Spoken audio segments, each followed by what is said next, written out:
But before we go anywhere, we have another CAM talk. But I'm looking at Mr. Microphone. Do you need a minute? You're good? Okay. So, Ann Collier is our next CAM talk. She's a recovering lawyer. It's kind of like perfectionism. You never quite get over it. She's a catalyst for executives stepping into their own power. She has her coaching, but also a workshop called Amp Up Performance that inspires communication that gets results. And she's here to give us her best 15. Awesome, go. Give her a warm welcome.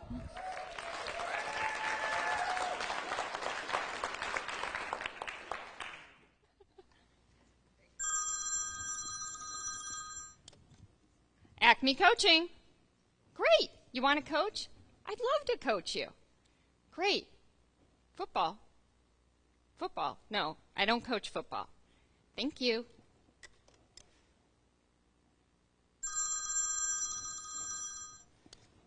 Acme Coaching.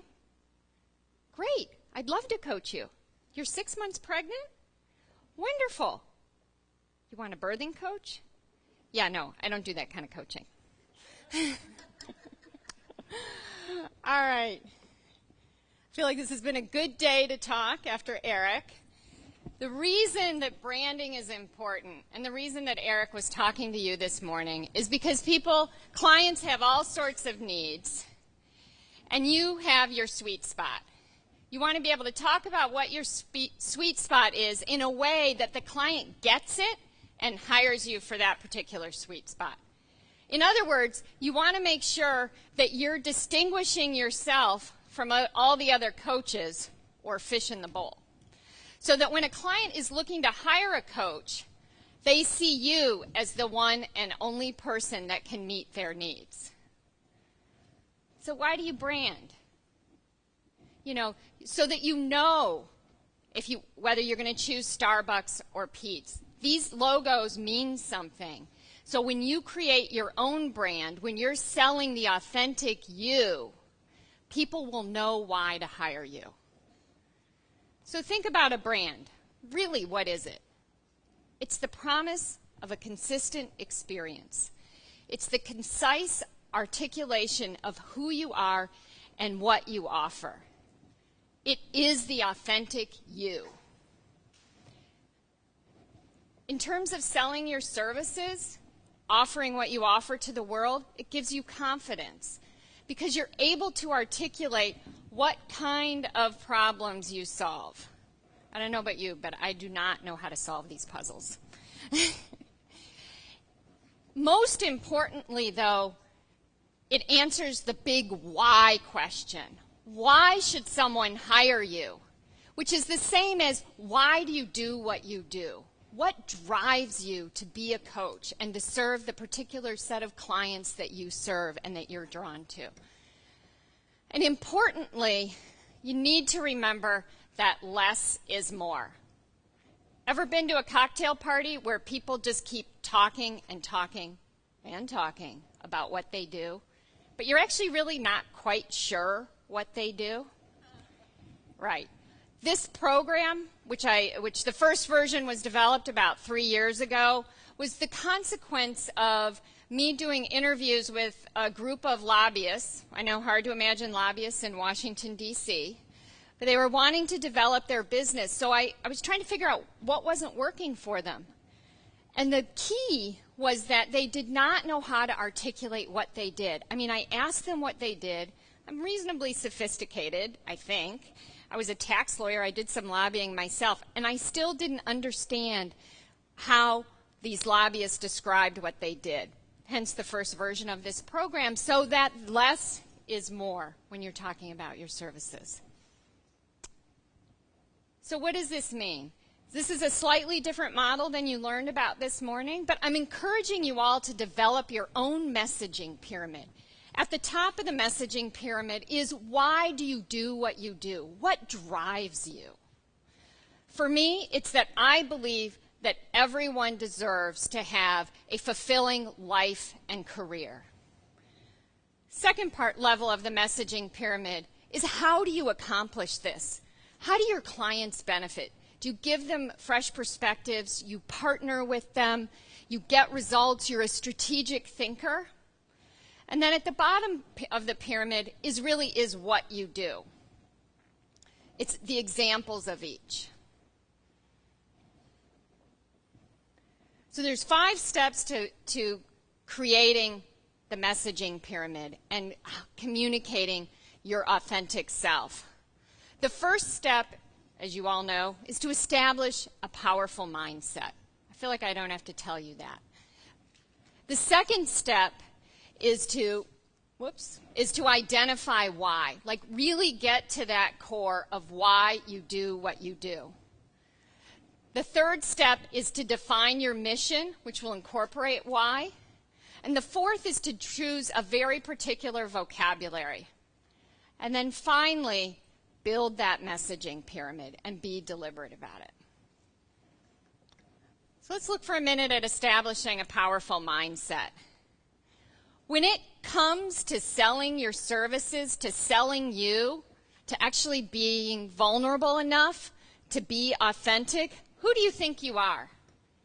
Do you fear that you're this guy? People are going to think you're just looking out for number one? Or do you really consider yourself the solution to a client's problem?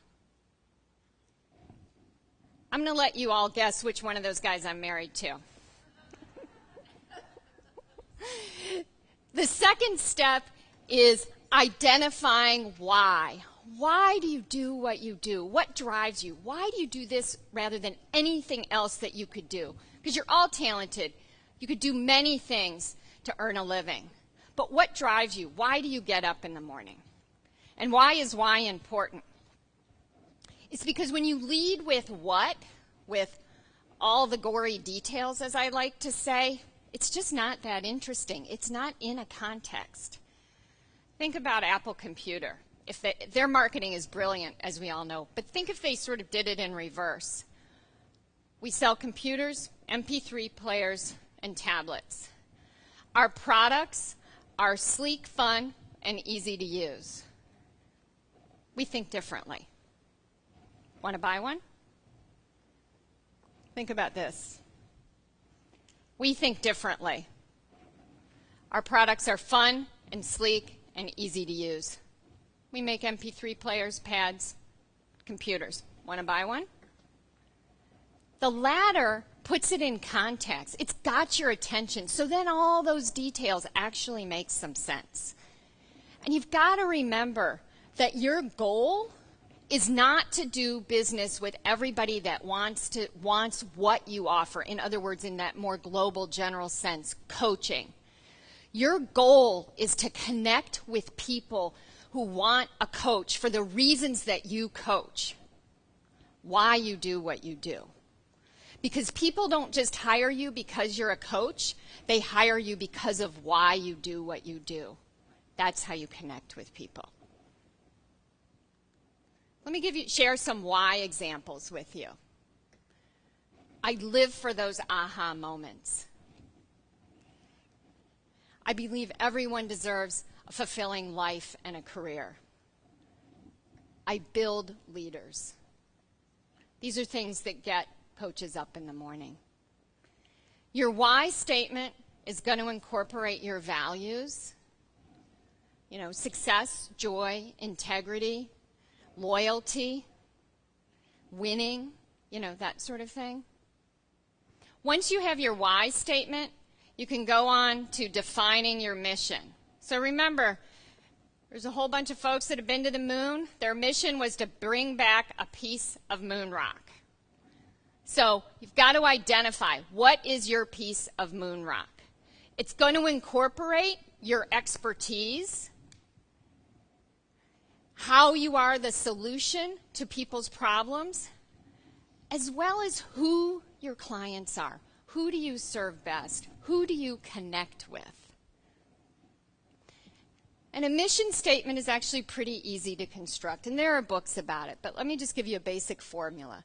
To do, be, or achieve, the reason why it's important by whatever the specific behaviors you use to get there. So it's going to incorporate why, who, and the goal, and what and how you do what you do. So let's look at some mission statements. To be a catalyst for executives stepping into power. Here's another one. To create those aha moments that provide the luxury of skipping from A to Z with ease. Now, I want to talk about choosing your vocabulary, because we all know that when it comes to a brand, the specific vocabulary associated with that brand is really important. But I'm giving you a warning, because this is not like your usual day of work. You can't be perfect. You've got to let yourself be creative and paint outside the lines. So think about this. What are your favorite brands? And think about the words that you associate with those brands. And if you were a brand, what would you be? Think about that. And what words do you associate with that? Write it down. Take this as an exercise for later. I've got an example of a public affairs exercise here, or executive here. Andrea, her brand is Tide, which is actually pretty good because she's basically cleaning up messes, right? So we brainstormed, and this was the vocabulary that she came up with. She stripped away what she didn't need to use. So part of her brand, the words that she incorporates in her description of herself, her LinkedIn profile, her bio, what's in her resume, include fast and action-oriented, not easily ruffled. Everybody needs some, which is true if you're in DC. An institution that gets the job done. That is definitely Andrea. So let's go back to building your brand and looking at the messaging pyramid now that you've seen some of the pieces. This is the last step, obviously. It's going to incorporate why you do what you do, how you get it done, and then some examples of each. I want to say a word about why. Why is not for the paycheck. A paycheck is just a side effect. It really is what drives you, what gets you up in the morning, what makes this more fun for you than anything else that you could do. In developing your brand description, it's going to reflect the authentic you. You're going to have your key elements, which are, you're going to have your own personal tagline. Why, how, the goals, who your clients are, your passion. Don't forget the passion. The messaging pyramid is going to include how you get it done. How do your clients benefit? What are the keys to achieving your mission? Do you partner with clients? Are you strategic? Do you see opportunities where no one else does? And then your examples. The best thing to do in thinking about examples is think about what clients say to you or what they thank you for. And come up with stories that are in short, compelling narrative bites. That's critical because otherwise it's just that pile of files falling on your desk. It's a lot of gory details and no one wants that. Remember that your brand is going to include your special skills, whatever other programs and services you have, and your niche areas of expertise. And after you do all of this, I just can't wait to hear the buzz about each and every one of you. Any questions?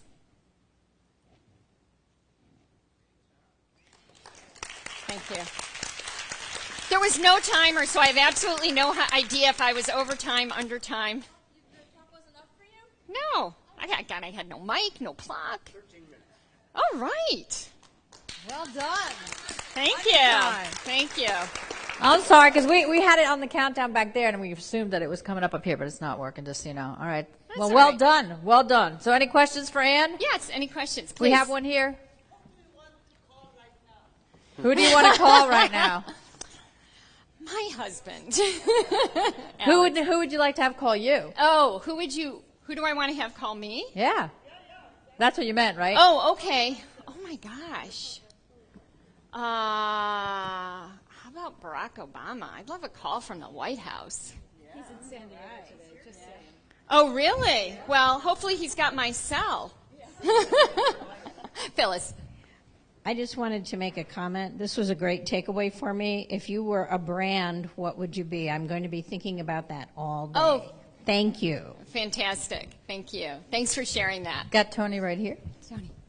I noticed question numbers up there. Is there a workbook that you use? Oh, that goes yeah. along with this? There's a workbook, and you can just go to my website, and it's a download for free. So just What's feel your free. website? Oh. Arudia.com. And the workbook, I'll just tell you, the workbook is long. Not all the questions are going to appeal to you or resonate. But that's okay. Don't try to do it right. Just use it to brainstorm and create your own brand. It'll walk you through it. And there's a marketing plan at the end, too. All right. Any more questions? Questions?